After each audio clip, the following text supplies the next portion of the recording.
Hebrew గ్రంథకర్త రాసిన పత్రిక 10వ అధ్యాయము 19 నుండి 25 వరకు నేను చదువుతాను. హెబ్రీ 10:19 నుండి 25. సహోదరులారా, యేసు మన కొరకు ప్రతిష్ఠించిన మార్గమున అనగా నూతనమైనదియు జీవము గలదియు ఆయన శరీరమును తెర ద్వారా ఏర్పరచబడినదైన మార్గమున ఆయన రక్తము వలన పరిశుద్ధ స్థలముందు ప్రవేశించుటకు మనకు ధైర్యము కలిగి ఉన్నది కనుకను దేవుని ఇంటి పైన మనకు గొప్ప ప్రధాన యాజకుడు ఉన్నాడు కనుకను మనస్సాక్షికి కల్మషము తోచుకుండునట్లు రక్షించబడిన హృదయములు గలవారమును నిర్మలమైన ఉదకముతో స్నానము చేసిన శరీరములు గలవారమునై ఉండి విశ్వాస విషయములో సంపూర్ణ నిశ్చయత కలిగి యథార్థమైన హృదయముతో మనము దేవుని సన్నిధిని జ్ఞానమునకు చేరుదాము. వాగ్దానము చేసిన వాడు నమ్మదగిన వాడు గనక మన నిరీక్షణ విషయమై మనం మొప్పుకొనినది నిశ్చలముగా పట్టుకొందము. కొందరు మానుకొనుచున్నట్టుగా సమాజముగా కూడుట మానక ఒకరినొకడు హెచ్చరించుచు ఆ దినము సమీపించుట మీరు చూచిన కొలది మరి ఎక్కువగా అలాగూ చేయొచ్చు. ప్రేమ చూపుటకును సత్కార్యములు చేయుటకును ఒకరినొకరు పురికొల్పవలెనని ఆలోచింతుము. పురికొల్పవలెనని అనే మాటకి సంఖ్యకి రేపవలెనని అని కింద రాయబడింది. చదవబడిన భాగంను దేవుడు దీవించునుగాక. మనము గత 3 దినాల్లో యాజకత్వం యొక్క విశేషత ఎందుకు అవసరము, యాజకత్వం ఎందుకు అవసరము, దేవుని సమీపించాలంటే యాజకత్వం అవసరం. ఆ తర్వాత యాజకుడు సమర్పించాల్సిన వస్తువులు, అవి వస్తువులు కాదు, ఒక వ్యక్తి అని మనం చూసుకున్నాము. యేసుక్రీస్తు యొక్క దైవత్వము, ఆయన యొక్క మానవత్వము, ఆయన తండ్రిని సంతోషపరిచిన విధానము, అంటే దేవుని సంపూర్ణముగా సంతోషపరిచిన విధానము, తర్వాత మానవుని యొక్క అక్కరలు తీర్చాడు, అవసరతను కూడా తీర్చాడు. అది మానవునికి ప్రప్రథమంగా కావాల్సింది రక్షణ. అవి చూసుకున్నాం. నిన్నటి దినమున యాజకుడు సమర్పించు దానికంటే మొట్టమొదట దేవునికి యాజకుని యొక్క స్థితి మరి ఎంతో ప్రాముఖ్యము అని మనం చూసుకున్నాం. సువార్తలన్నీ మీరు చూడండి. మొదటి భాగంలో యేసుక్రీస్తు యొక్క వ్యక్తిత్వాన్ని దేవుడు వివరించిన తరువాత సువార్తల చివరి భాగంలోకి వచ్చేపాటికి ఆయన పనిని ఆయన మనకు రాయించుటకు ఇష్టపడ్డాడు. దేవుని దృష్టిలో వ్యక్తి అమూల్యమైన వాడు కాకపోతే ఆయన చేసిన పని కూడా అమూల్యమైనది కాదు. పేతురు తన పత్రికలో రాస్తూ మొదటి అధ్యాయంలో యేసుక్రీస్తు చేసిన పని అమూల్యమైనది అని చెప్తా ఉన్నాడు. అమూల్యమైన రక్తము అని చెప్తా ఉన్నాడు. అయితే 2వ అధ్యాయం వచ్చేపాటికి ఆయన అమూల్యమైన వాడు, వ్యక్తి అమూల్యమైన వాడు కనుక ఆయన చేసిన పని అమూల్యమైనదని పేతురు కూడా రాస్తా ఉన్నాడు. కాబట్టి వ్యక్తి చాలా ప్రాముఖ్యము. ఆ తర్వాత అతడు అర్పించేది మనం ఆల్రెడీ 2వ దినాన్ని చూసుకున్నాం.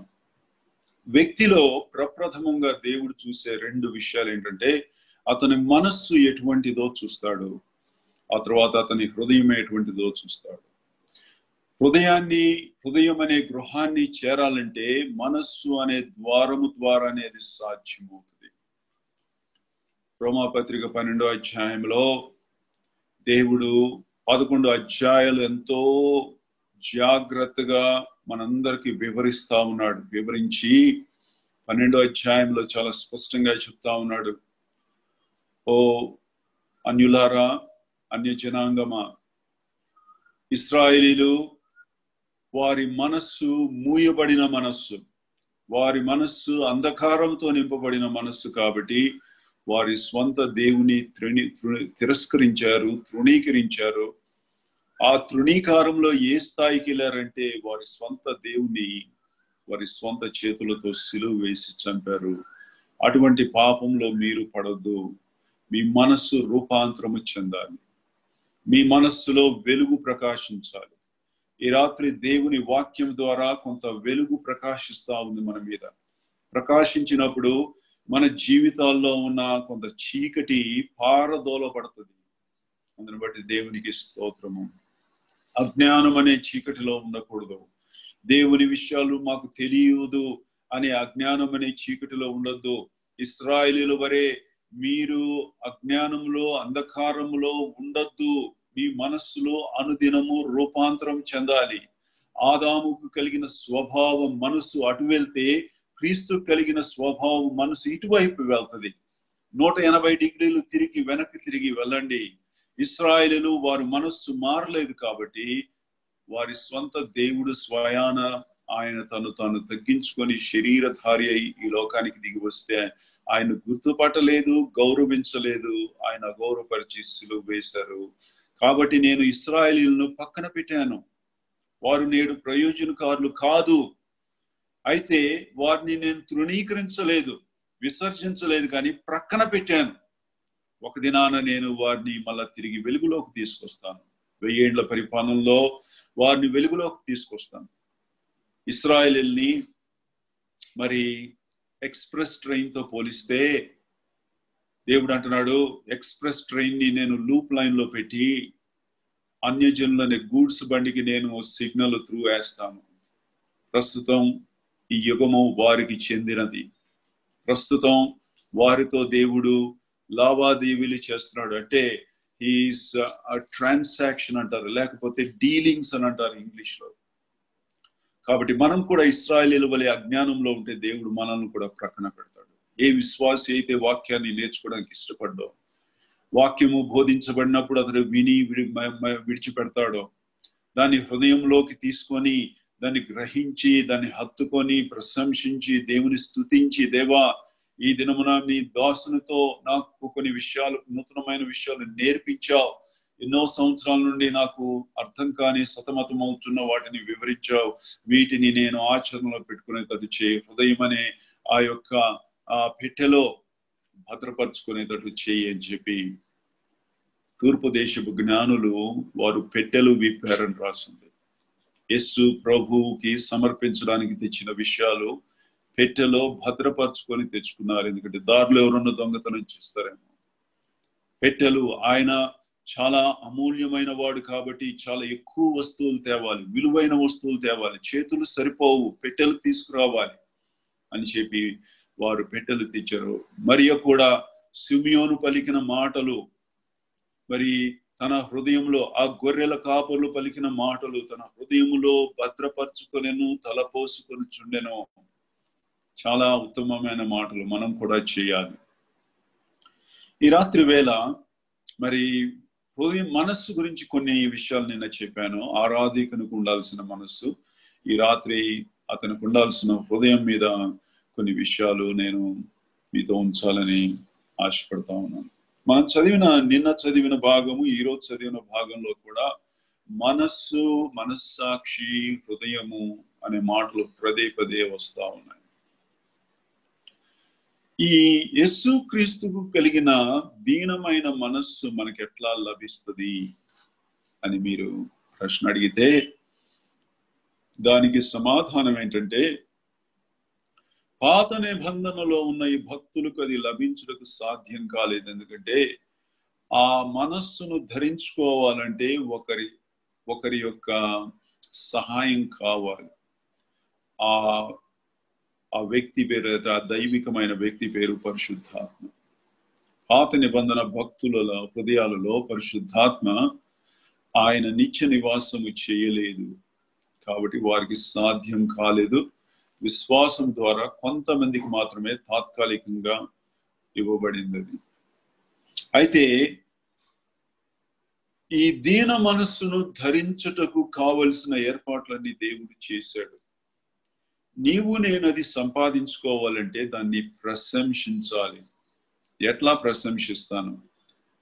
యేసు క్రీస్తుకు కలిగిన మనస్సును ఎల్లప్పుడూ జ్ఞాపకం చేసుకొని దేవునికి కృతజ్ఞతాస్తుతులు చెల్లించాలి. ఆదివారం తప్పకుండా నీవు ఆయన సన్నిధికి తీసుకుని వచ్చే సుగంధ ద్రవ్యాలలో ఈ దీన మనస్సును కూడా తీసుకొని రావాలి. లేకపోతే నువ్వు తేలేకపోతే వేరే సహోదరుడు అతను తెచ్చినప్పుడు అతడు తెచ్చిన దీన మనస్సును చూచి నీవు ప్రశంసించాలి. క్రికెట్ జట్టులో అందరూ ఎక్కువ పరుగులు తీరు. కొంతమంది 0తో వెనక్కి వచ్చేస్తారు, కొంతమంది 100 కొట్టి అంతకంటే ఎక్కువ వెనక్కి వస్తారు. అయితే ఒక్కొక్కరు ఎన్ని పరుగులు తీశారనేది ప్రాముఖ్యం కాదు, జట్టు గెలిచిందా లేదా అనేది చాలా ప్రాముఖ్యమైనది. నేనెన్ని చేశాను, నా పరుగులు ముఖ్యమని అనుకున్న వ్యక్తి స్వార్థ ప్రియుడు. నేను 0 కొట్టాను పర్వాలేదు, ఇంకొక వ్యక్తి 100 కొట్టాడు, చప్పట్లు కొడతాను నేను. ఎందుకు? నేను చేయని పని అతను చేశాడు కాబట్టి మేమిద్దరము కలిసి జట్టును గెలిపించాము, దేశానికి గౌరవం తీసుకుని వచ్చాము. ఆదివారం నా వ్యక్తిగతంగా నువ్వు చేసేది ప్రాముఖ్యమే, ఇతరులు చేసేది కూడా ప్రాముఖ్యం. అది నువ్వు ప్రశంసించాలి. ఎందుకని? నీ హృదయంలో నుండి వచ్చిన ఆ స్తుతి అనే పరిమళ సువాసన పరలోకంలో ఉన్న ప్రభువైన యేసుక్రీస్తు ద్వారా తండ్రికి వెళ్తా ఉంది. నీ తోటి సహోదరుడు సమర్పించేది కూడా ఆయన దగ్గరికే వెళ్తుంది. ఆయన్ను బట్టి నువ్వు సంతోషించు, అంతేగాని నాకంటే స్తుతులు బాగా చెల్లించాడు, మంచి పదజాలం ఉపయోగించడం, దయచేసి అసూయపడే స్థలం అసలు కానే కాదు. తద్వారా నీ హృదయంలో ఉండే దుర్వాసన పైకి వెళ్తుంది, దేవునికి కోపము కలిగించిన వారం. ఇతరులు చేసే స్తుతులు జాగ్రత్తగా వినాలి. దేవా, యేసు క్రీస్తు దైవత్వాన్ని ఈ దినాన నేను తేలేకపోయాను, నా తోటి సహోదరుడు తెచ్చాడు, ఎంత చక్కగా పొగిడాడో, అందును బట్టి నేను సంతోషిస్తున్నాను. నీవు సంతోషించావు కాబట్టి, నా తోటి సహోదరుని అందు నీవు సంతోషించావు కాబట్టి దేవా నేను కూడా సంతోషిస్తున్నానని చెప్పి నీవు ప్రశంసించాలి, కోరుకోవాలి. వచ్చే వారం నేను కూడా అట్లా తేవాలని కోరుకోవాలి. మరి జటామాంసి అత్తరు తీసుకొని వచ్చినప్పుడు 6 దినముల ముందు, అంటే ఈసారి ఇంకా తర్వాత యేసు ప్రభు వారి గృహానికి దర్శించడానికి ఇంకా అవకాశం లేదు. అది ఆఖరిసారి జక్కయ్యకు కూడా అనుగ్రహించబడిన తరుణము, అది ఆఖరిసారిగా శపించబడిన యెరికోలో నుండి యేసు ప్రభు వెలుచున్నాడు. దేవాతి దేవుడు నా దగ్గరికి, ఆయన శపించబడిన పట్టణంలో నా దగ్గరికి ఆఖరిసారిగా వస్తున్నాడు. ఈ తరుణాన్ని నేను పోగొట్టుకుంటే నా జీవితంలో ఇతడు తరుణం ఎన్నటికి రాదని చెప్పి జక్కయ్య ఉపయోగించుకున్నాడు, మరియ కూడా ఉపయోగించుకున్నాడు. ఆ ఇల్లు అత్తర వాసనతో నిండి ఉన్నప్పుడు ఆ ఇంటిలో ఉన్న చాలా మంది అనుకొని ఉంటారు, ఈ మరియ ఎంత శ్రేష్టమైన జటామాంస అత్తరు తీసుకొని వచ్చింది, మాకు నెక్స్ట్ టైం యేసు ప్రభు ఈ మా గృహాన్ని దర్శించిన, లేకపోతే మా దగ్గరలో ఉన్న వేరెవరి గృహాన్ని దర్శించిన, మేము కూడా ఇటువంటి జటామాంస అత్తరు సమర్పిస్తాము అని కొంతమంది అనుకొని ఉండొచ్చు, కానీ అది జరగలేదు. ఎందుకంటే అది ఆఖరిసారి ఆరాధనకు, లేకపోతే మన యాజకత్వాన్ని, యాజక ధర్మాన్ని నెరవేర్చుటకు ఆదివారం సంఘముగా చేరి వచ్చినప్పుడు ప్రతి విశ్వాసి ఇది ఆఖరి ఆదివారం అయితే నేను ఎట్లా ప్రతిస్పందిస్తాను, అట్లా ప్రతి ఆదివారం ప్రతిస్పందించాలి. ఒకవేళ సోమవారం ప్రభువైన యేసుక్రీస్తు వస్తాడేమో, లేకపోతే ఈ రాత్రే వస్తాడేమో, ఇదే ఆఖరిసారేమో, నెక్స్ట్ టైం ప్రభువుని జ్ఞాపకం చేసుకుండా పరలోకంలో చేస్తామేమో అని చెప్పి ఆఖరి అవకాశంగా మనం ప్రతి ఆదివారాన్ని ఎంచుకుంటే ఇంకొంచెం ప్రభువుని జ్ఞాపకం చేసుకొని ఆయనకు సమర్పించే వాటిలో మనము మెరుగుపడతాం కదా. కాబట్టి యేసుక్రీస్తు మనస్సును ప్రశంసించాలి. నీవు పురుషుడు అయితే నోరు తెరిచి సమర్పించాలి, నువ్వు సోదరివైతే మౌనముగా సమర్పించాలి. పురుషుల ఆరాధన ఎంత అంగీకరిస్తాడో సోదరిల ఆరాధన కూడా అంతే అంగీకరిస్తాడు. పురుషులకు 100 మార్కులు పడితే సోదరులకు కూడా 100 మార్కులే పడతాయి, తక్కువేం రావు. సరే, ముందుకు సాగిపోదాం. ఇప్పుడు మనం చేసే ప్రార్థన పరలోకమునకు అది ఒక ధూపము వలె, పరిమళ సువాసన వలె పైకి వెళ్తుంది. యాజక ధర్మములో ఒక భాగము ఇతరుల గురించి మనం ప్రార్థన చేయాలి. లూకా సువార్తలో మన ప్రభువైన యేసుక్రీస్తు 14 సార్లు ప్రార్థన చేసినట్టు. సువార్తలను కొంచెం ఈ కోణంలో చూడొచ్చు మనం. మత్తయి సువార్త రాజరిక వ్యవస్థకు చెందిన సువార్త. మార్కు సువార్త ప్రవక్త యొక్క వ్యవస్థకు చెందిన సువార్త. లూకా సువార్త యాజక ధర్మమునకు చెందిన సువార్త. అయితే ఈ మూడు వ్యవస్థలు ప్రభువైన యేసు క్రీస్తుకు కలిగిన మహిమలు, ఇంగ్లీష్ లో హిస్ గ్లోరీస్ అని అంటారు. అయితే అవి వ్యక్తిత్వము కాదు, ఆయనకి ఇవ్వబడిన మహిమలు అంతే. ఆయన రాజు, ఆయన ప్రవక్త, ఆయన ప్రధాన యాజకుడు, ఆయనకు కలిగిన హోదాలు ఇవి. అయితే యోహాను సువార్త ఆయన యొక్క వ్యక్తిత్వం గురించి, the very person of Christ, his personality అని అంటారు. ఆయన వ్యక్తిత్వం గురించి మాట్లాడు. ఆది యందు వాక్యం ఉండెను, ఆయన వ్యక్తిత్వము. ఆ వాక్యము శరీరధారి అయి, అంటే దేవుని బయలుపరచగలిగిన స్తోమత ఈ విశ్వాంతరాలములో ఎవరికీ లేదు, ఒకే ఒక వ్యక్తికి ఉంది. ఆ వ్యక్తి బయలుపరిస్తే దేవుడు బయలుపరచబడతాడు, లేకపోతే బయలుపరచబడుతుంటాడు. ఆ వ్యక్తి పేరు ప్రభువైన యేసుక్రీస్తు, శరీరధారి అయిన వాక్యం. ఈ కోణంలో కూడా మీరు చూడొచ్చు. లోకా సువార్తలో 14 సార్లు ఆయన ప్రార్థన చేస్తా ఉన్నాడు. యెషయా గ్రంథంలో ఒక ప్రార్థన చూద్దాం, చూడండి దయచేసి. యెషయా గ్రంథము 53వ అధ్యాయం తిప్పండి. చక్కని ప్రార్థన, పరిమళ సువాసన వలె పరలోకానికి వెళ్తా ఉంది. సాంబ్రాణిని ధూపము వేస్తే ఏ విధముగా చక్కని పరిమళ సువాసన వస్తుందో అట్లా ప్రార్థన పరలోకానికి వెళ్తుంది. ఇక్కడ యెషయా గ్రంథం 53వ అధ్యాయము ఆఖరి వచనం, ఆఖరి లైన్ చదువుతున్నాను. తిరుగుబాటు చేసిన వారిని గూర్చి విజ్ఞాపనము చేసెను. ఎంత చక్కని మాట ఇది. ఆయన మీద తిరుగుబాటు చేసిన వారి గురించి ప్రార్థన చేస్తా ఉన్నాడు. ఆయన సిలువకు అప్పగించిన వారి గురించి ప్రార్థన చేస్తా ఉన్నాడు. ఆయన ముఖం మీద ఉమ్మి వేసిన వారి గురించి ప్రార్థన చేస్తా ఉన్నాడు. పాపాలు 2 రకాల పాపాలు. మనందరం పాపాత్మలో జన్మతో మామూలుగా కర్మ పాపం కూడా చేశాము, అబద్ధాలు ఆడాము, చెడ్డ చూపులు చూసాము, చెడ్డగా తలంచాము, బూతు మాటలు, అన్ని వీటి ద్వారా పాపాత్మై. ఇవి ఈ లోకంలో జన్మించిన ప్రతి మానవునికి జనరల్ గా సాధారణంగా చెందిన పాపాలు ఇవి. అయితే యేసు క్రీస్తును సిలువ వేసినప్పుడు అక్కడున్న సిలువ యొద్ద ఉన్న వ్యక్తులు, వారు ఒక ప్రత్యేకమైన పాపాన్ని చేశారు. ఏంటో తెలుసా? దేవుని తమ భౌతికమైన చేతులతో వారు ఆయన్ని సిలువ వేశారు. పరలోకం నుండి లెక్క ప్రకారము అగ్ని దిగి వచ్చి వారిని దహించి వేసి ఉండాల్సిందే. అయితే ఆయన ప్రార్థన చేస్తున్నాడు, తండ్రి వీరేమి చేయుచున్నారు, వీరెరుగరు కనుక వీరిని క్షమించు. అంటే వారి పాపాలు క్షమించబడ్డాయని కాదు, రక్షించబడ్డారని కాదు, ఆ ప్రత్యేక పాపానికి రావాల్సిన శిక్షను వారి మీద పడకుండా చేయని చెప్పి దేవుడు తండ్రి కుమారుడు ప్రార్థన చేస్తున్నాడు. ఆయన హృదయం ఎంత మంచి హృదయము. ఆయన శత్రువుల గురించి ఎంత చక్కని ప్రార్థన చేస్తున్నాడు. మనం మిత్రుల గురించి కూడా చేయలేకపోతే ఎట్లా?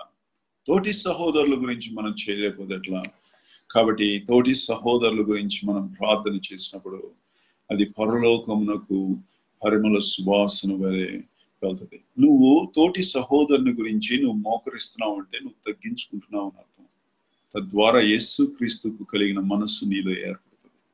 అంటే ప్రార్థన చేయక ముందు ఉన్న నీ మనస్సు కంటే ప్రార్థన చేసి లేచిన తర్వాత నీ మనస్సు యేసు క్రీస్తు స్వరూపంలోకి ఇంకొంచెం ఎక్కువగా మార్చబడింది.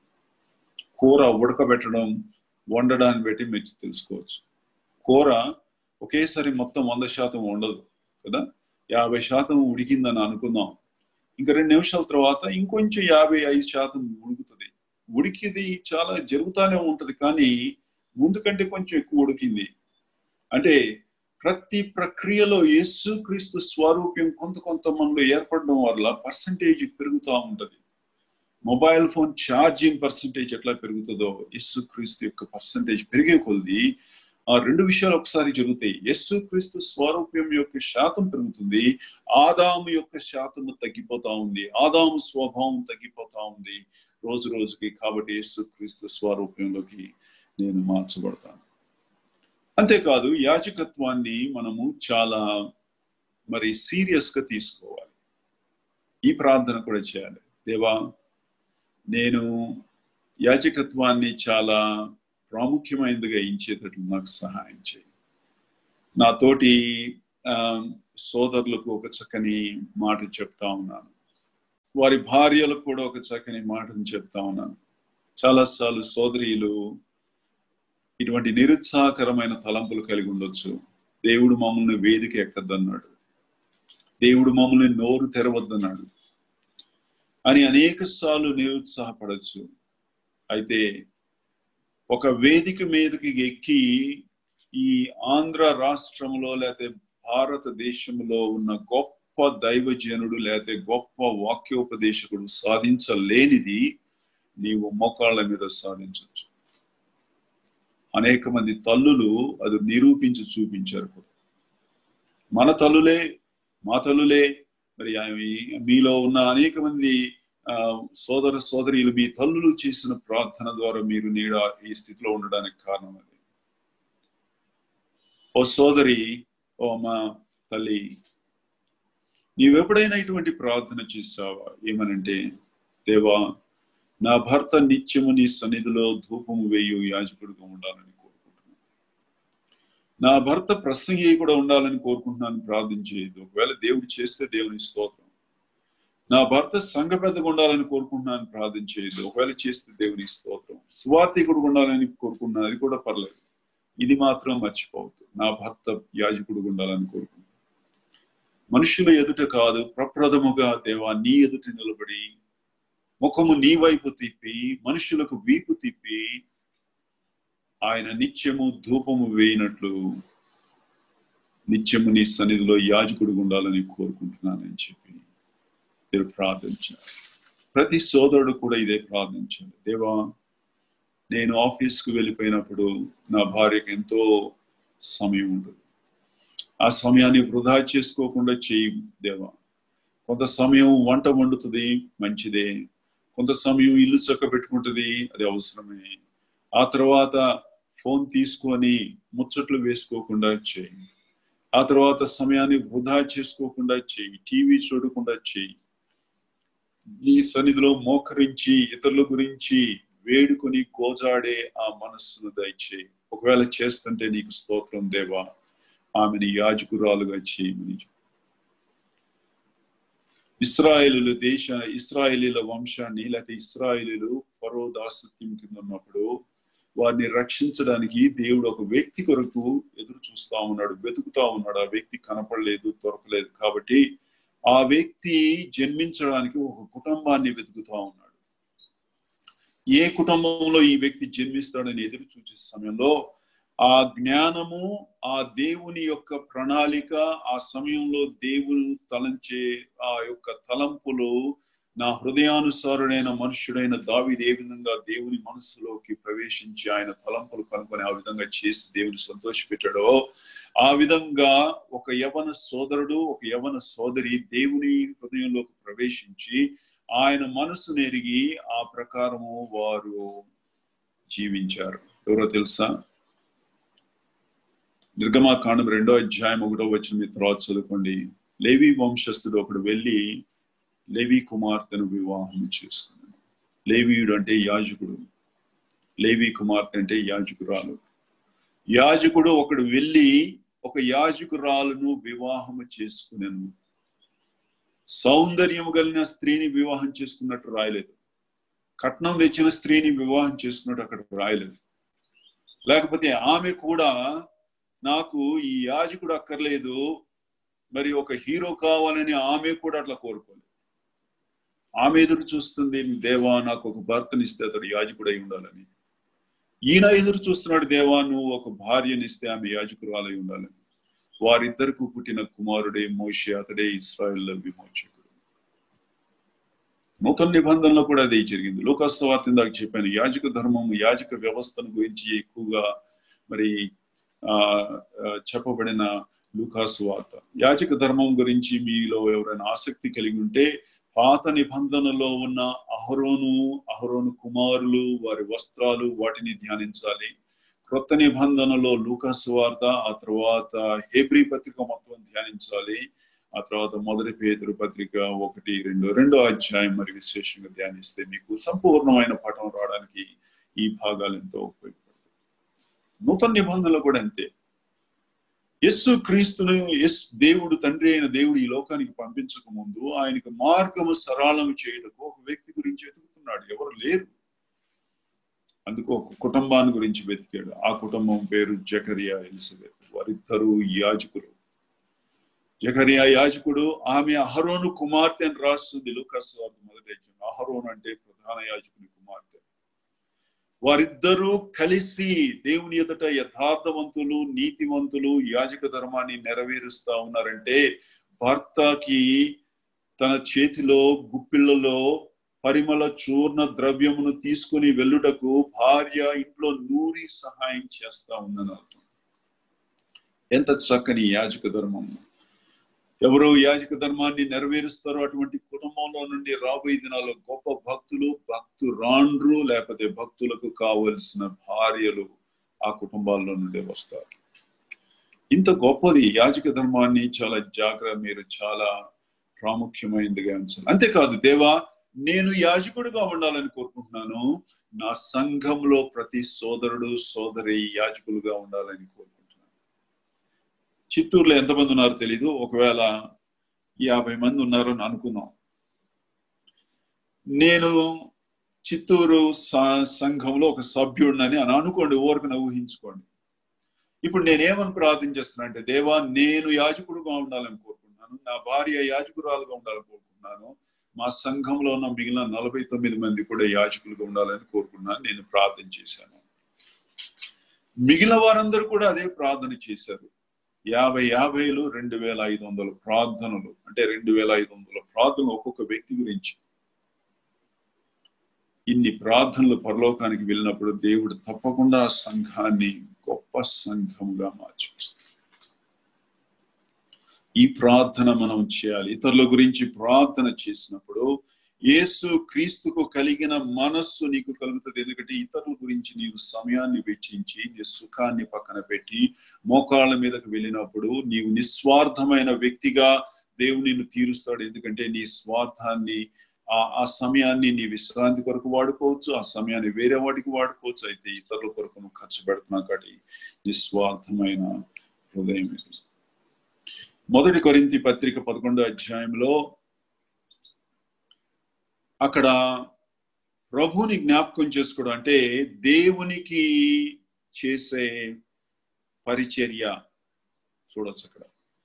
అయితే 12, 13, 14లో సంఘములో ఉన్న విశ్వాసులకు చేసే పరిచర్య. దేవుడు అంటున్నాడు, మొదట నేను, ఆ తర్వాత మిగిలిన వారు సంఘస్థులు.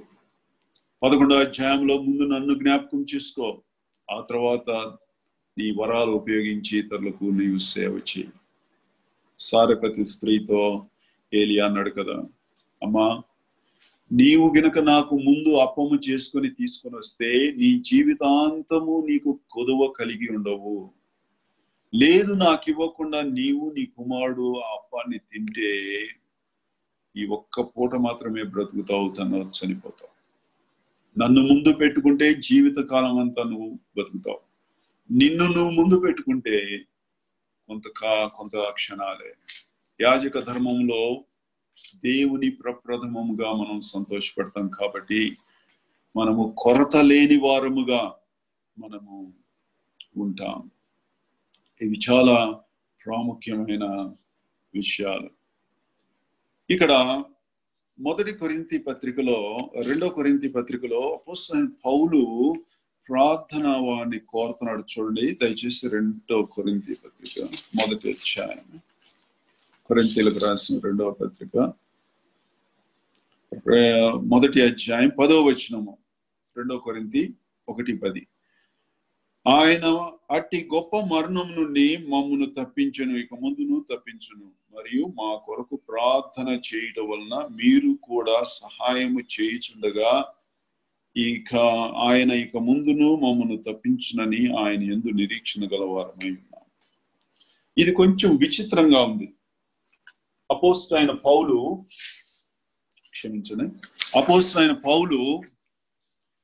కొరింథీయులను ప్రార్థన చేయమని అడుగుతున్నాడు. అంత గొప్ప వ్యక్తి, వారి ప్రార్థన ఏం అవసరం ఉంటుంది? దేవుడు అట్లా పెట్టలేదు. నువ్వు ఎంత గొప్ప వ్యక్తి అయినా నీకు రావాల్సిన సహాయము ఇతరుల చేతిలో పెట్టాడు దేవుడు. అట్లా నూతన నిబంధనను, అట్లా యాజకత్వాన్ని, లేకపోతే నూతన నిబంధనలో ఉన్న సత్యాలు అట్లా ఉంటాయి. ఇప్పుడు ఒక పటాన్ని చూపిస్తున్నాను చూడండి. ఈ పటములో నేనున్నాను, నా సహోదరుడు ఉన్నాడు.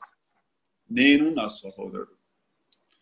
దేవుడు అంటున్నాడు, నీకు కావలసిన సహాయంలో కొంత సహాయం ఇక్కడి నుండి వస్తుంది. కాబట్టి నువ్వు ఇతను తృణీకరించావంటే ఆ సహాయం నీకు ఎన్నటికీ చెందదు. ఎందుకంటే అతని ద్వారానే వచ్చేటట్లు నేను నూతన నిబంధన వ్యవస్థను రూపొందింప చేశాను. దేవుడు ఈయనతో అంటున్నాడు, నీకు రావాల్సిన సహాయంలో కొంత ఈయన దగ్గర నుండి వస్తుంది. ఈయన చేస్తే చేసినట్టు, అది లేకపోతే అది చేయబడకుండా. చిన్నప్పుడు స్కూల్లో ఏం చేసేవాళ్ళం అంటే, ఇంటర్వెల్ కి లంచ్ టైంలో ఫ్రెండ్స్ అందరం చెట్టు కింద కూర్చునేవాళ్ళం. చెట్టు కింద కూర్చొని టిఫిన్లు ఓపెన్ చేసేవాళ్ళం. టిఫిన్లు ఓపెన్ చేసి ఏం చేసేవాళ్ళం అంటే, కొంతమంది స్నేహితులు అయితే పంచుకునేవారు. రే, నీ భోజనం నాకు కొంచెం సగం ఇవ్వు, నాది నీకు సగం ఇస్తాను. కొంతమంది స్నేహితుల మనస్తత్వం ఎట్లుంటుంది అంటే, నీది నువ్వే తిను, నాది నేనే తింటాను.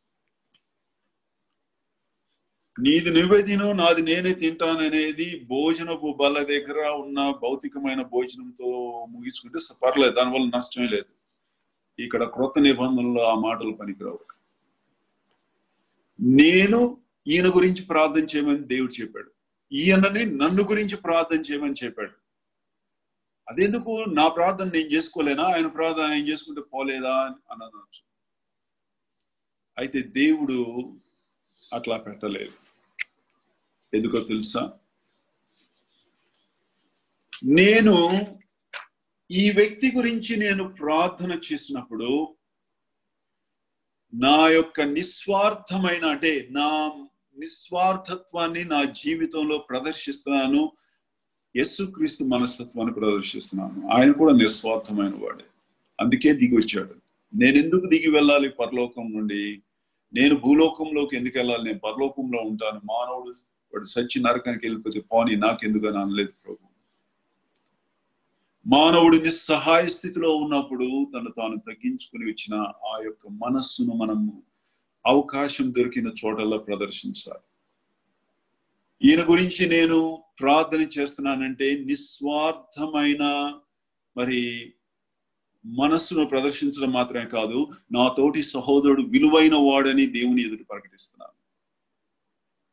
ఇంకా అనేక కారణాలు ఉన్నాయి. ఈ రాత్రి చూడడానికి కుదరదు. ఎవరైనా ఇంకొక దైవదాసుని ద్వారా దేవుడు మీకు బోధించును కాదు. అయితే ప్రప్రథమంగా జరిగేది ఏంటంటే, పౌలు కొరింథీయులతో చెప్తున్నాడు ఏమంటే, ఓ కొరింథీయులారా, నేను మీ గురించి ప్రార్థన చేస్తాను, మీరు నా గురించి ప్రార్థించండి. నేను మీ గురించి ప్రార్థన చేసినప్పుడల్లా, మోకరించినప్పుడల్లా నా గురించి నేను చేసుకోవట్లేదు కాబట్టి, నా స్వార్థం అందులో ఏం లేదు కాబట్టి, మీ గురించి చేస్తున్నాను కాబట్టి, నిస్వార్థమైన మనస్సుతో చేయాలి కాబట్టి, అంటే నటించడానికి కుదరదు ప్రార్థనలో, నిస్వార్థమైన మనస్సుతో చేయాలి కాబట్టి యేసుక్రీస్తు స్వరూప్యము నాలో ఏర్పడుతుంది. మీరు కూడా ఆ పని చేయండి. దేవా, పౌలు మరి ఎంతో కష్టపడతా ఉన్నాడు, ఆయన ఎంతో సేవ చేస్తా ఉన్నాడు, మేము పొందని శ్రమలు ఎన్నో పొందుతా ఉన్నాడు. మరి సముద్రంలో కానీ, ఓడ బద్దలైపోయి కానీ, అనేక రకాలుగా శ్రమ పట్టబడుతున్నాడు, చెరసాలకు వెళ్తున్నాడు. దయచేసి ఆయనకు కావలసిన శక్తిని, ఆదరణను దయచేయని చెప్పి వారు ప్రార్థన చేసినప్పుడు యేసుక్రీస్తు స్వరూప్యం వారిలో ఏర్పడు. నేను నా గురించి ప్రార్థన చేసుకుంటే యేసుక్రీస్తు స్వరూప్యం నాలో ఏర్పడదు.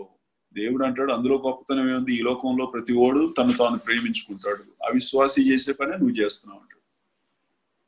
కాబట్టి యేసుక్రీస్తు స్వరూప్యం నాలో ఏర్పడాలంటే నా గురించి నేను ప్రార్థన చేసుకోవాలి, మంచిదే. దేవా, నాకు దేవుని వాక్యం పట్ల ఆసక్తి దయచేయి, నాకు కావాల్సిన ఉద్యోగం దయచేయి, నాకు కావాల్సిన అనుదినం ఆహారం దయచేయి, అవన్నీ చేయాలి, దాని గురించి మాట్లాడడం లేదు. కానీ ఖచ్చితంగా నేను ప్రతి దినము నా సహోదరుని గురించి, నా సోదరి గురించి, సంఘస్థుల గురించి కొంత సమయాన్ని వెచ్చించిన రుజువు ఉండాలి. సందర్భం ఉండాలి. మేము ఇతరుల గురించి ప్రార్థన చేసినప్పుడు యేసుక్రీస్తు స్వరూప్యం నాలో ఏర్పడతాడు, ఈయన ప్రార్థన చేసినప్పుడు ఆయనలో ఏర్పడతాడు. అయితే ఇద్దరిలో ఏర్పడ్డు, లేకపోతే ఇద్దరిలో ఏర్పడతాడు. మీకు సైన్స్ కొంచెం తెలిస్తే, లేకపోతే మామూలుగా లోక జ్ఞానం కొంత తెలిసినా చాలు, ఒక వ్యక్తి లాభం పొందాడంటే ఇంకో వ్యక్తి నష్టపోయాడు అని అర్థం. అంటే ఒక వ్యక్తి కొంత డబ్బు సంపాదించాడంటే ఇతరులు పోగొట్టుకున్నారని అర్థం. ఈ లోకంలో ఏదైనా చూడండి మీరు, అదే వ్యాపారంలో అదొక సూత్రం. అయితే ఇక్కడ అది జరగడం లేదు. ఈ వ్యక్తిలో యేసు ప్రభు ఏర్పడుతున్నాడు, ఈ వ్యక్తిలో యేసు ప్రభు ఏర్పడుతున్నాడు. ఇద్దరు నష్టపోయినట్టు లేదు, ఇద్దరు లాభం పొందారు. ఎవరు నష్టపోయారు మరి? కలువరిగిరిలో వేలాడిన ప్రభు ఆ మూల్యాన్ని చెల్లించు. ఆయన చెల్లించిన మూల్యము, ఆయన పోగొట్టుకునేది అనంతము. అందులో నుండి నీవు నేను లాభం పొందుతాము. నేను దోచుకొనని దానిని ఇచ్చుకొనవలసి వచ్చాను. దోచుకుంది ఎవరు? ఆదాము. ఏం దోచుకున్నాడు? దేవుని మహిమను దోచుకునేటట్టు చేశాడు. అయితే ఆ మహిమను తిరిగి తెచ్చినది ఎవరు? యేసు ప్రభు. నేను దోచుకొనని దానికంటే ఎక్కువ నేను వెనక్కి తీసుకొచ్చాను. కీర్తనలు 69:4 రాయబడింది. కాబట్టి కల్వరిగిరిలో ఆయన నష్టపోయాడు, ఆయన పోగొట్టుకున్నాడు. ఎందుకని? నీవు నేను సంపాదించుకోవడానికి. అది సంపాదించుకోవాలి మనం. కనీసం మరి లోక జ్ఞానం లోపించినా పర్వాలేదు, మంచి వ్యాపారస్తుల్లాగా కనీసం మనం ప్రవర్తించాలి. ఇక్కడ ఎంత చక్కగా మరి పౌలు అంటున్నాడు, ప్రార్థన ముఖ్యము. యాజక ధర్మంలో ఇది ప్రధానమైన భాగము. పాత నిబంధనలో దేవుడు ఏం చెప్పాడంటే, అహరోను అతని కుమారులను విడతీయకూడదు, వారిద్దరు కలిసి ఉండాలంటున్నాడు. అహరోను అతని కుమారులు కలిసి ఉండాలి. యేసు క్రీస్తు ఆయన శిష్యులు కలిసి ఉంటారు, విడతీయకూడదు. యేసు ప్రభువుని ఒక్కడే భోజనానికి పిలిస్తే ఆయన రాడు, ఆయన శిష్యులు కూడా పిలవాలి. ఎందుకంటే వారందరూ ఒకటే. అహరోను అతని సహోదరులు, యూదా అతని అన్నదమ్ములు, అహరోను అతని కుమారులు, యూదా అతని అన్నదమ్ములు అని రాశారు. అహరోను గురించి రాస్తూ దేవుడు ఆయన వస్త్రాల గురించి రాస్తూ 10 వస్తువుల గురించి చెప్పాడు. ఘనత అలంకారము కలుగునట్లు 10 విశేషమైన విషయాలు నిర్గమకాండం 28 రాయబడింది. అయితే అహరోను కుమారుల గురించి కూడా 4 విషయాలు రాశారు. అందులో అహరోను గురించి రాస్తూ ఏమని చెప్పాడంటే దేవుడు, అతనికి ఒక తలపాగా ఉండాలి అని అంటున్నాడు. ఆ తలపాగా మీద బంగారు రేకు ఉంటది. ఇక్కడ ఏమని రాసి ఉంటుంది ఆ రేకు మీద? యెహోవా పరిశుద్ధుడు. అయితే అహరోనుకు ఉన్న తలపాగా, అహరోను మరి దాని మీద ఉన్న బంగారు రేకు అతని కుమారుల తల మీద ఉండదు. అతని కుమారుల తల మీద ఒకలాంటి టోపీ లాంటిది ఉంటది, ఆయన పేరు కులాయిలు అని అంటారు. అది కూడా సౌందర్యం అనుగ్రహించే కులాయిలు. తల మీద వీటిని దేవుడు ఎందుకు ఉంచమని చెప్పాడంటే, అహరోను తల మీద ఉన్న ఆ తలపాగా మేలిమి బంగారముతో చేసిన బంగారు రేకు దేనికి సాదృశ్యం అంటే, పాపము లేని యేసుక్రీస్తు మనస్సుకు సాదృశ్యం. ఆయన తలలో పాపము లేదు. పాపము లేదు, లేకపోతే పరిశుద్ధమైన మనస్సు.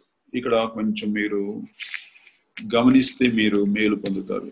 పరిశుద్ధత అంటే పాపము చేయలేని తనము కాదు. మంచిదే, కరెక్ట్. అది ఒక వ్యక్తి పాపము చేయకపోతే పరిశుద్ధుడు. పాపము చెయ్యాలనే స్వభావము లేకపోయినా కూడా అతడు పరిశుద్ధుడు. అయితే ఇంగ్లీష్ లో absence అని అంటారు. Absence of sin alone is not holiness. Holiness is presence of something else. ఏది చెయ్యడో దాన్ని బట్టి పరిశుద్ధుడు కాదు, ఏది చేస్తాడో దాన్ని బట్టి పరిశుద్ధుడు అవుతాడు. పరిశుద్ధతలో ఒక భాగము పాపమును ద్వేషించుట, పాపము చేయాలనే మనస్సును కలిగి ఉండకుండా, అంటే కలిగి ఉండకూడదు. అది సగభాగమే. మిగిలిన సగభాగం నిర్వచనం ఏంటంటే భక్తిని ప్రదర్శించుట. దైవ భక్తిని ప్రదర్శించడం. యెహోవా యందు భయము భయభక్తులు అని రాసింది. భయము భక్తి రెండు కలిసి ఉండాలి. భక్తి ఏమో ఏది చేయకూడదో, భయమేమో ఏది చేయకూడదో దాన్ని చేయకుండా ఆపుతుంది. భక్తి ఏమో ఏది చేయాలో దాన్ని చేసే మనస్సు, మంచి మనస్సును అనుగ్రహిస్తుంది. పాత నిబంధన భక్తులకు భక్తి అనే మాట లేదు, భక్తి అనే మాట నిర్వచనం లేదు. అయితే తెలుగులో తర్జుమా చేశారు. ఇంగ్లీష్ లో జాగ్రత్తగా చూస్తే మీకు అర్థమవుతుంది. పాత నిబంధన భక్తులకు ఎక్కువ ధర్మశాస్త్ర భయం మాత్రమే ఉంది. దేవుడు శిక్షిస్తాడు, ధర్మశాస్త్రం శిక్షిస్తుందని చేయకున్నారు.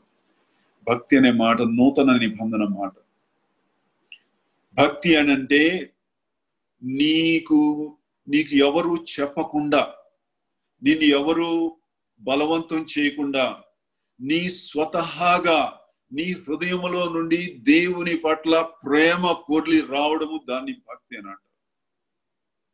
ఆదివారమున పెందల కడనే మగ్దలేని మరియ సమాధి యొద్దకు పరిగెత్తాను. ఎవరు చెప్పారు పరిగెత్తమని? ఆ మనసు ఎవరికి ఉండాలి? లెక్క ప్రకారం శిష్యులకు ఉండాలి కదా. 3.5 సంవత్సరాలు ఆయనతో ఉన్నవారు వారు కాదా? ఆయన సూచక్రియలు చూసింది వారు కాదా? మరణించిన వారిని లేవనెత్తినప్పుడు చూసింది వారు కదా? పరలోకంలో ఉన్న దివ్యమైన సంగతులు బోధించింది వారికి కాదా? వారెందుకు పరిగెత్తలేదు? ఆమె ఎందుకు పరిగెత్తింది? ఆమెలో భక్తి ఉన్నది. దాని కారణం ఉంది, అది వేరే సంగతి, ఇప్పుడు అక్కర్లేదు.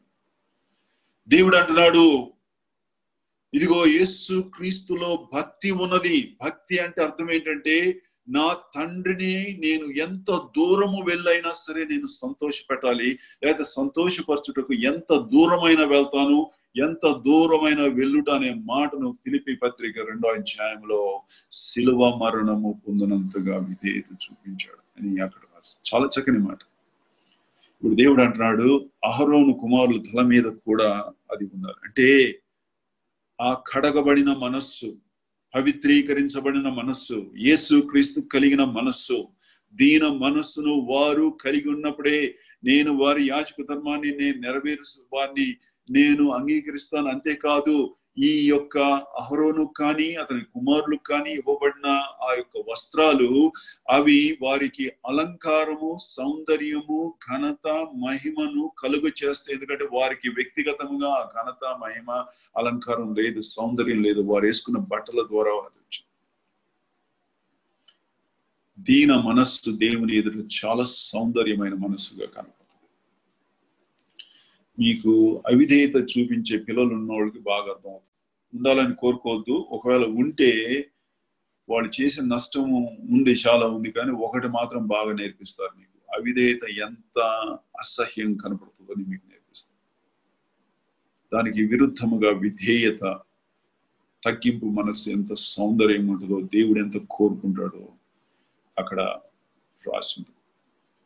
కులాయిలు అని అక్కడ రాశాడు. దేవుడు అంటున్నాడు, నీవు దీన మనస్సు కలిగి సమర్పించిన యాజకత్వాన్ని నేను అంగీకరిస్తాను. నువ్వు దీన మనస్సును ధరిస్తే నీవు చాలా సౌందర్యంగా కనపడతావు. వ్యక్తి ముఖ్యం అని చెప్పాను, ఆ తర్వాత సమర్పణ వస్తుంది అని నేను చెప్పాను కదా. అంతేకాదు, దీన మనస్సు దేవుని సింహాసనమునకు అది అనుకూలమైన మనస్సు. మన స్వభావము, మనం చేసే ప్రతిదీ దేవుని స్వభావమునకు విరుద్ధముగా ఉండకూడదు. చాలా ప్రాముఖ్యం. హెబ్రీ పత్రికలో ఒక సింహాసనం ఉంది, దాన్ని కృపా సింహాసనం అంటారు. ఇప్పుడు తిప్పనక్కర్లేదు. ఈ కృపా సింహాసనం దగ్గర కృప దొరుకుతుంది. నీవు బలహీనతలు కలిగి ఉన్న జీవితంలో, మరి నీకు కలిగే కష్టాలను భరించలేకపోయినా కృపా సింహాసనం దగ్గరికి వెళ్ళాలి. తరచుగా రావాలని దేవుడు కోరుకుంటున్నాడు. అంటే తరచుగా ప్రార్థన చేయాలని కోరుకుంటున్నాడు. ప్రార్థన ధూపం అని చెప్పాను కదా, తరచుగా ధూపం వేయడం నేర్చుకోవాలి. ఈ 4 దినాల సందేశాలను విన్న తర్వాత నీవు ఎక్కువగా మోకరించగలిగితే దేవునికి స్తోత్రం. ఈ సందేశాల ద్వారా నీవు దీవించబడ్డావు. అయ్యా, సందేశంలో వినకముందు నేను ఎక్కువ ప్రార్థన చేసేదాన్ని కాదు, అయితే ఇప్పుడు ఎక్కువ మోకరిస్తున్నాను, దేవునికి చాలా తరచుగా ధూపం వేస్తున్నాను కాబట్టి ఆయన నా యందు సంతోషిస్తాను. సొలొమోను రాజు ఒక సింహాసనం చేశాడు. మీరు వెతుక్కోండి ఎక్కడుందో. ద్వితీయోపదేశ దినవృత్తాంతాల్లో ఉంది, రాజుల గ్రంథాల్లో ఉంది, 2 సార్లు రాయబడింది. ఆ సింహాసనము మీద ఆయన కూర్చోడానికి చేసుకోలేదు. 1000 ఏళ్ల పరిపాలనలో సొలొమోను కంటే గొప్పవాడు ఆయన రాబోతా ఉన్నాడు, వచ్చాడు ఆల్రెడీ. ఇదిగో సొలొమోను కంటే గొప్పవాడు ఇక్కడ ఉన్నాడు, యోనా కంటే గొప్పవాడు ఇక్కడ ఉన్నాడు. ఆయన జ్ఞానం కంటే గొప్ప జ్ఞానం కలిగిన వాడు, యోనా కంటే గొప్పవాడు, మరణమును జయించి తిరిగి లేచిన ప్రభువైన యేసుక్రీస్తు ఉన్నాడు. ఆయన చెప్పాడు ప్రభువైన యేసుక్రీస్తు. ఈ సింహాసనానికి 6 మెట్లు ఉంటాయి. 7వ మెట్టు ప్రత్యేకమైన మెట్టు, ఎందుకంటే అది బంగారు పాదపీఠము. ఈ సింహాసనము వెనకాల గుండ్రముగా ఉంటది. అది ఏనుగు దంతముతో చేయబడి బంగారు రేకుతో పొదగబడిన సింహాసనం. రాజుల సింహాసనాలు గుండ్రంగా ఉండవు, అర్ధచంద్రాకారంలో వెనక గుండ్రంగా ఉండవు. వారి సింహాసనాలు ఎక్కువ వెనక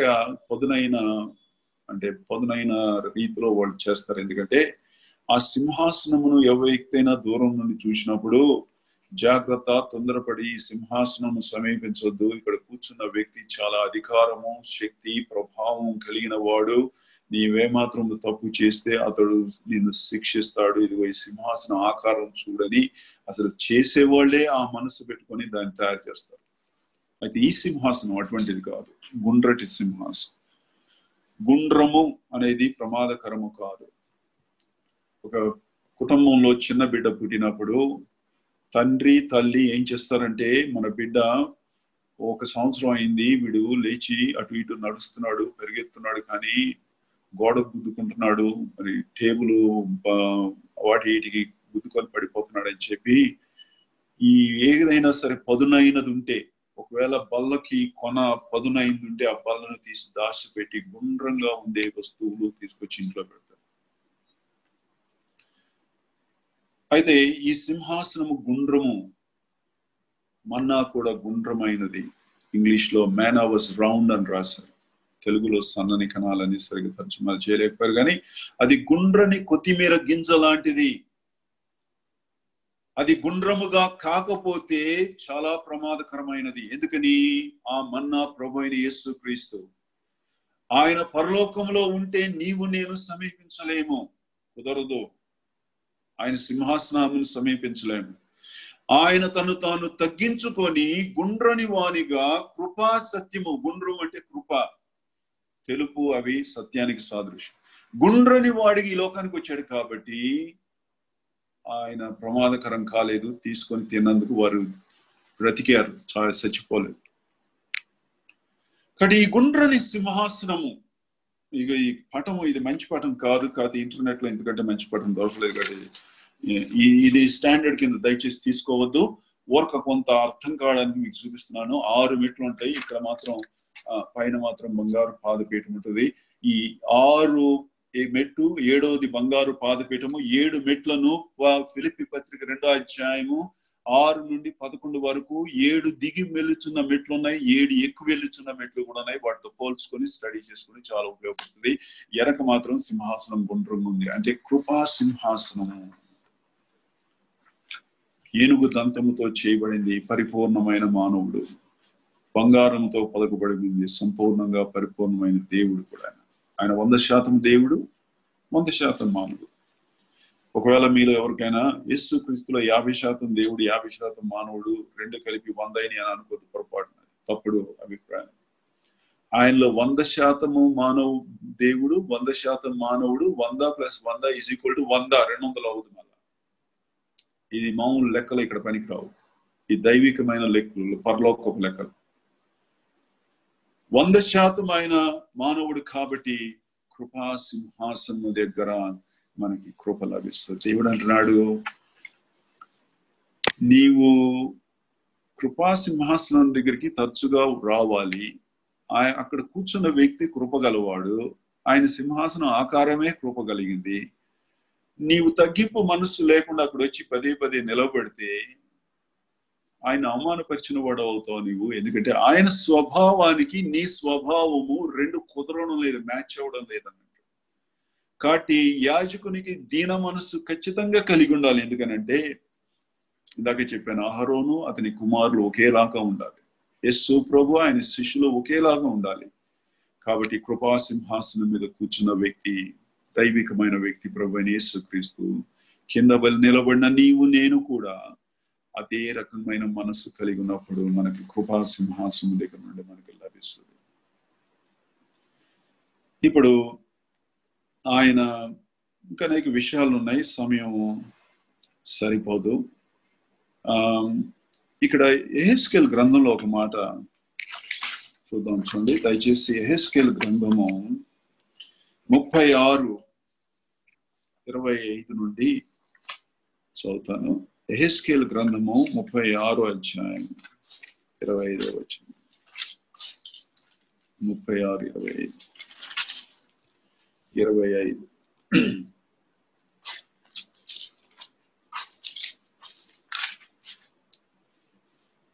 మీ అపవిత్రత యావత్తు పోవునట్లు నేను మీ మీద శుద్ధ జలము చల్లుదును. మీ విగ్రహముల వలన మీకు కలిగిన అపవిత్రత అంతయు తీసివేయుదును.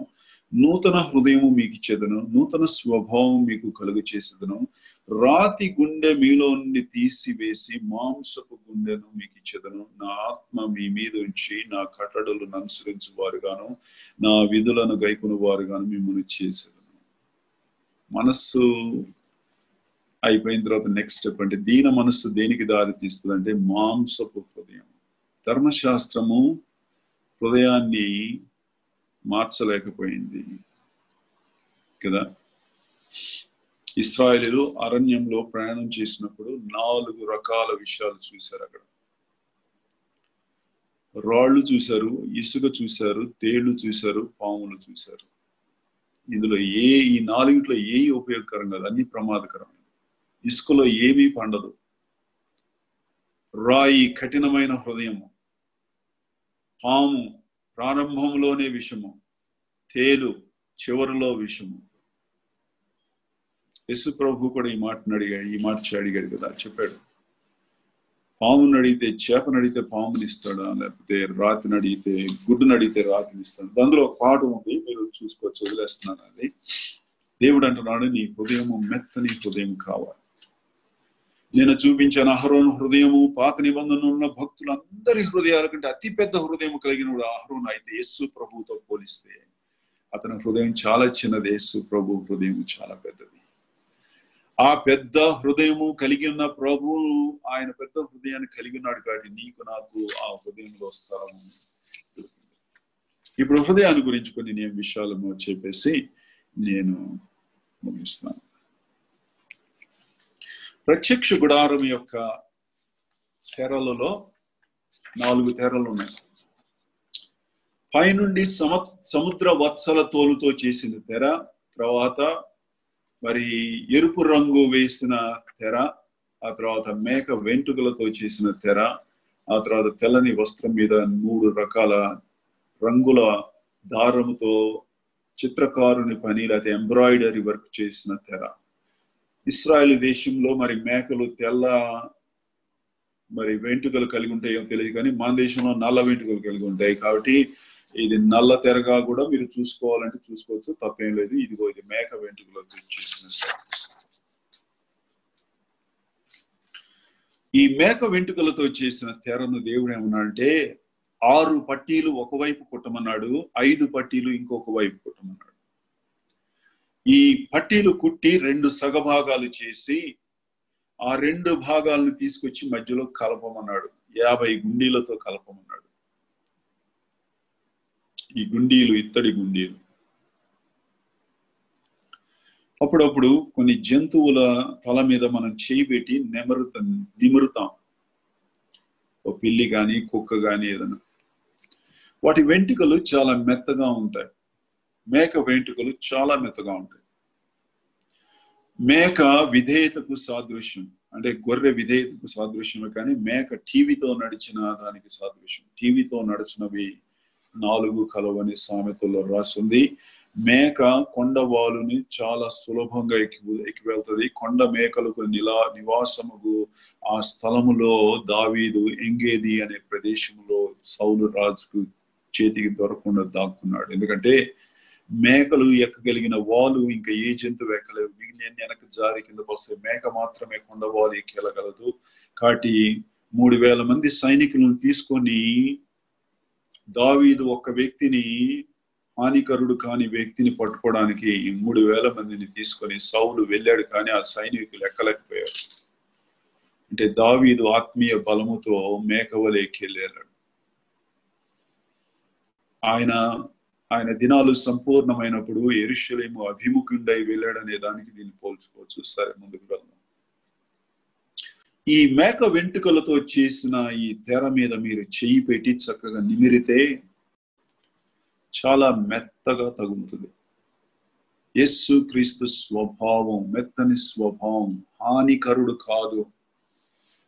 ఆయన పాపులలో చేరక ప్రత్యేకంగా ఉన్నవాడు.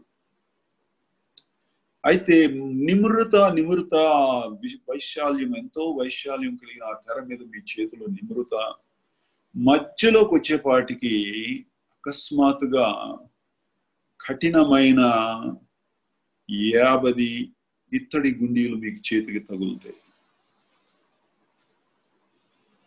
తగిలినప్పుడు మీకు మొట్టమొదటి అభిప్రాయం ఏంటంటే, ఇంత మెత్తని మేక వెంట్రుకల మధ్య ఈ కఠినమైన కర్కశమైన ఈ యొక్క లోహముతో చేయబడిన ఇవి ఇక్కడ ఉండకూడదు, ఎందుకున్నాయి?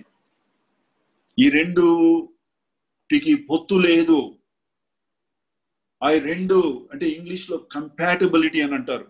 They don't go together. ఎందుకున్నాయి ఈ ఇత్తడి గుండీలు?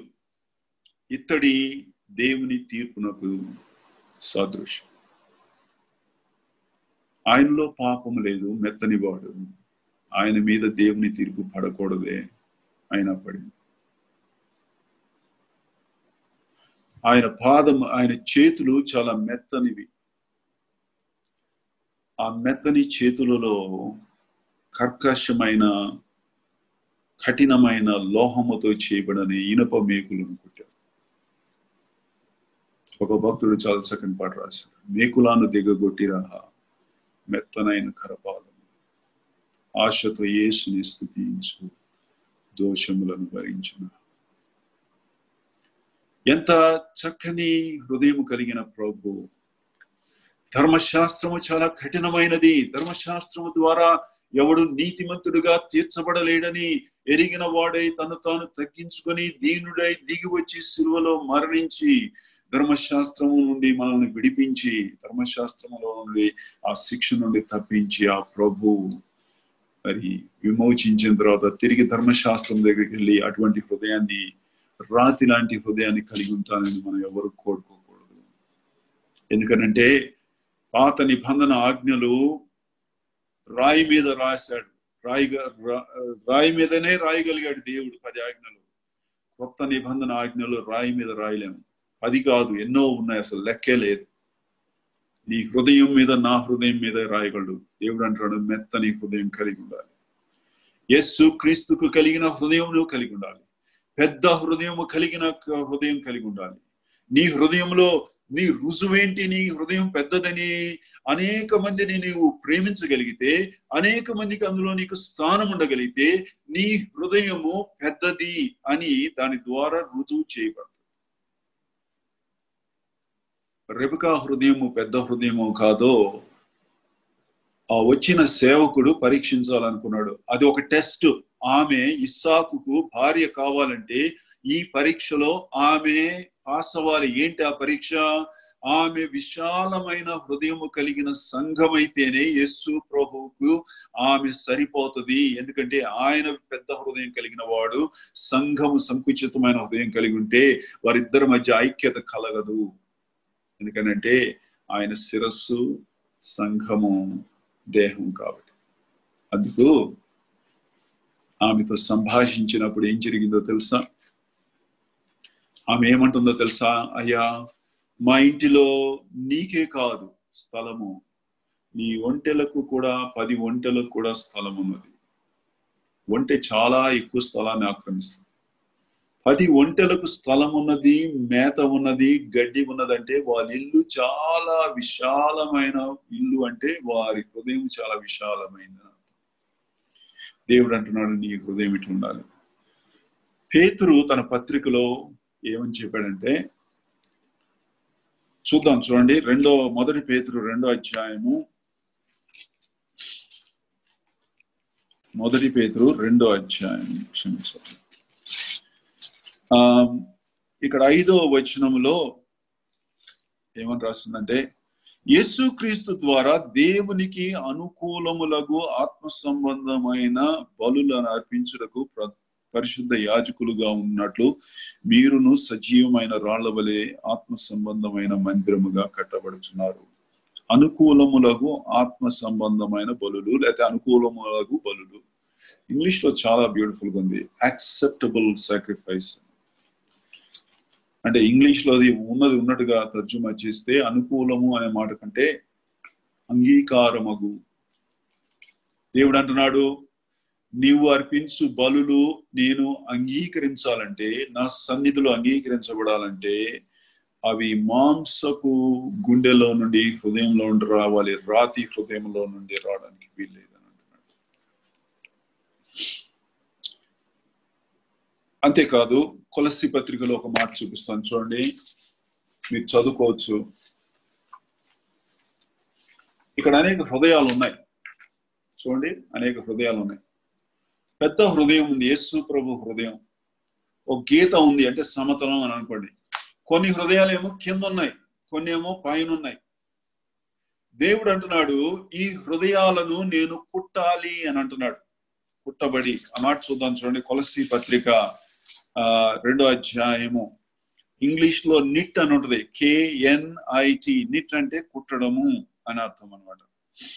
సరే, ఇక్కడ కొలస్సీ పత్రిక 2వ అధ్యాయము 2వ వచనము,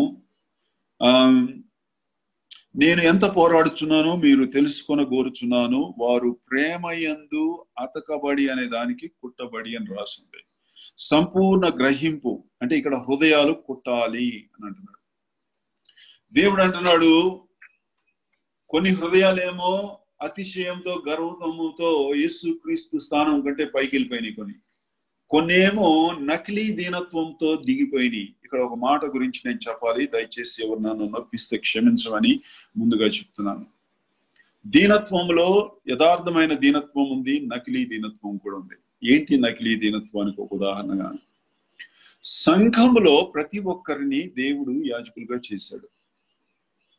అయితే కొంతమంది ఏం చేస్తున్నారంటే, అయ్యా మా సంఘములో మేమేం లేదు సార్, మాదేం లేదండి, మా సంఘంలో వాళ్ళు ఉన్నారు కదా పెద్దోళ్ళు, వాళ్ళు అన్ని వాళ్ళే చూసుకుంటారు, వాళ్ళకే అప్పచెప్పేసాం మేము, వాళ్ళే చూసుకుంటారు, ఇంకా అసలు మేము లెక్కలేని వాళ్ళని. అది మంచి దీనత్వం కాదు. ఎందుకని అట్లా చెప్పి ఏం చేస్తున్నారంటే, ఓకే సంఘ పెద్దలు నిర్ణయం తీసుకునే విషయంలో మీరు జోక్యం చేసుకోకుండా వారికి స్వాతంత్రం ఇస్తే ఆ విషయం వరకు మంచిది, అంతవరకు తప్పేం లేదు. యాజకత్వాన్ని కూడా ఏషావు చిక్కుడుగాయల కూర కోసం యాజకత్వాన్ని అమ్ముకున్నట్లు అమ్మివేస్తాం. దేవుడు అంటున్నాడు, సంఘంలో 30 మంది ఉంటే 30 మంది హృదయాలు తెరిచి 30 మంది యాజకత్వాన్ని నెరవేర్చాలి. అందులో 15 మంది పురుషులు ఉంటే ఆ 15 మందిలో కనీసము సమయాన్ని బట్టి ఒక 5 10 మందో హృదయాన్ని తెరిచి, నోరు తెరిచి స్తుతులు చెల్లించాలి అని అంటే, కొంతమంది అసలు నోరు తెరచడానికి ఇష్టపడరు. అంటే భయం ఉంటది. నేను భయంతో చాలా సంవత్సరాలు నోరు తెరవలేదు. బిడియం ఉంటది, పదజాలం తప్పవుతుందేమోననే భయం ఉంటది.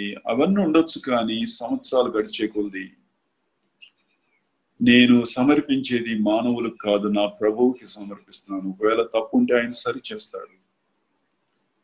నా పదజాలం ఇతరులు మరి మెచ్చుకోకపోవచ్చు. పరలోకముందున్న తండ్రి, పరలోకమున్న వ్యాకరణం గురించి చింతించడం లేదు, నా పాండిత్యం గురించి చింతించడం లేదు, నా హృదయాన్ని చూస్తున్నారు. నా హృదయం సరిగ్గా ఉంది కాబట్టి నోరు తెరిచి, తండ్రి మీ ప్రియకుమారుని లోకానికి పంపించినందుకు వందనాలు, ఆయన శిలువలో మా కొరకు చనిపోయాడు, ఆయన బట్టి వందనాలు అని 4 మాటలు హృదయపూర్వకంగా చెప్పినా కూడా దేవుడు అంటాడు, నీవు యాజకత్వాన్ని నీవు చాలా చక్కగా విలువ కట్టావు.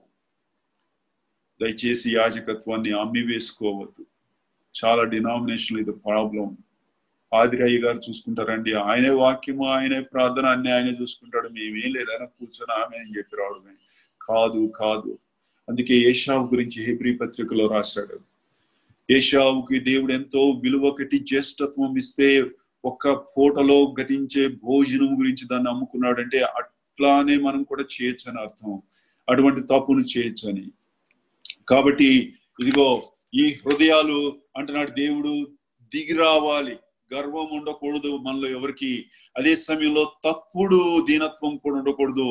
ఇటువంటి పల్లములో ఉన్న హృదయాలు లేచి పైకి వచ్చి అప్పుడు ఏం చేయాలంటే, వారు తప్పుడు దీనత్వాన్ని కాకుండా ప్రభువైన యేసుక్రీస్తు స్తుతించినప్పుడు ఎన్ని హృదయాలు లైన్లోకి వచ్చినప్పుడు దేవుడు అంటాడు, కుట్టడం సులభం నాకు అంటున్నాడు. కుట్టే వారికి తెలుసు, 2 వస్త్రాలు బట్టలు కుట్టేటప్పుడు కొంచెం ఎగుడు దిగుడుకుంటే జరుపుతారు. ఎందుకు కుట్టాలో చెప్పేసి నేను చాలా విషయాలు ఉన్నాయి, అయిపోయింది సమయం. మీరు కూడా ఎంతో ఆసక్తితో వింటున్నారు. మీ ఆసక్తి చూస్తే నాకు ఆసక్తి పుడతా ఉంది. అయితే మరి సమయాన్ని మనం పాటించాలి. దయచేసి కొలస్సీ పత్రిక దయచేసి తిప్పండి. కొలస్సీ పత్రిక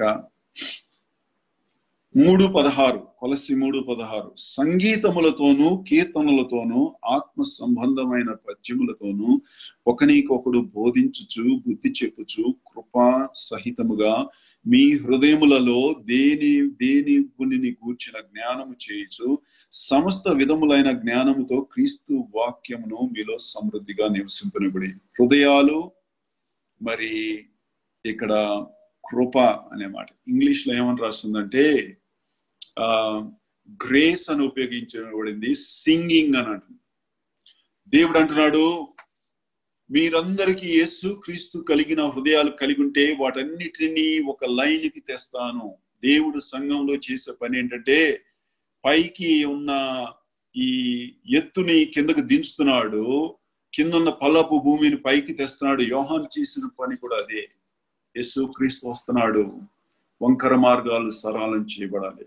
గర్వముతో హెచ్చించుకున్న పరిచయుల హృదయాలు తగ్గించబడాలి. మాకు నిరీక్షణ లేదులే, ఇంకా మేము చనిపోవడమే నిరీక్షణ లేదని దిగులుతో చీకటిలో గాఢాంధకారంలో మరణ ఛాయలో కూర్చున్న వారు వీర హృదయాలు పైకి లేవబడాలి. ఎందుకంటే రాజు, యూదుల రాజు అయితే లోక రక్షకుడు వస్తున్నాడు.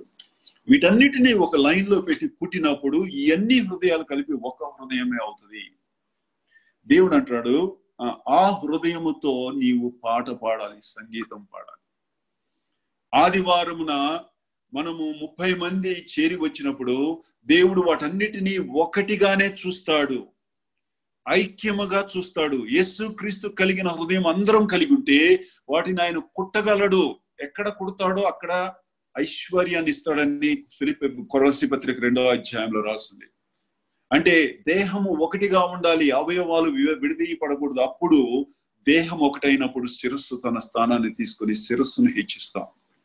వారపు దినాల్లో దేహం యొక్క క్షేమాభివృద్ధి కొరకు కృషిస్తాం, కానీ ఆదివారం దేహంకు శిరస్సు అయిన క్రీస్తుని హెచ్చించడానికి వస్తాం, ఆయన్ని జ్ఞాపకం చేసుకోవడానికి వస్తాం. దేవుడు అంటున్నాడు, మీ హృదయాలతో సంగీతం పాడాలి. నోటితో కాదు, నోటితోనే స్తుతులు చెల్లిస్తాం, నోటితోనే పాడతాం, కానీ అది హృదయంలో నుండి వస్తుంది. సిలువలో ఆయన వేలాడినప్పుడు నీవు కేకలు వేసావు కదా, వీన్ని సిలువు వేయము, సిలువు వేయము.